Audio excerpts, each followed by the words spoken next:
Shalom Aleichem à toutes et à tous. Comment faire teshuva? La mitzvah qui nous suit depuis Rosh Hashanah, depuis quasiment 40 jours, et qui va nous suivre jusqu'à encore les 3 prochains jours, puisque nous sommes à 72 heures de la fête de Yom Kippour.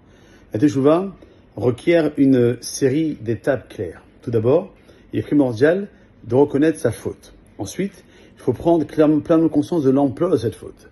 Puis, il est essentiel de reconnaître sa propre vulnérabilité. Enfin, il importe de comprendre les subterfuges du Yetzer Hara, du mauvais penchant.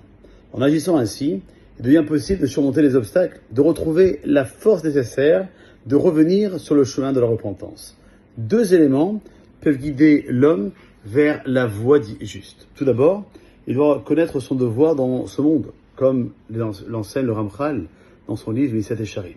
Ensuite, l'homme doit prendre conscience que le Créateur a doté l'esprit humain d'intelligence, d'émotion. Et bien que ces 2 composantes soient en opposition, leur harmonisation est bénéfique. Cette démarche, elle implique l'utilisation de la sagesse pour réfléchir à ses actions, tout en laissant une place aux émotions pour éprouver des remords vis-à-vis du passé.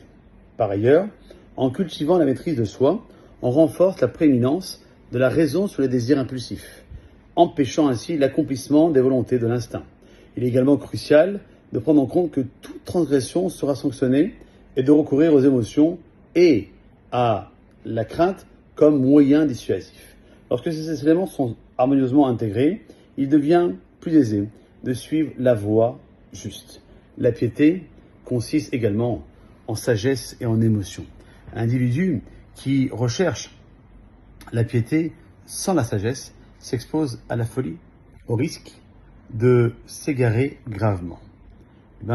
C'est un peu cela, que certains sont dominés par leurs désirs, tandis que d'autres agissent en fonction de leurs raisons, sans mélange de désirs. Peu importe ces 2 catégories de personnes, ce qui est décidé purement par la raison doit être accompli car la détermination rationnelle l'emporte sur les envies.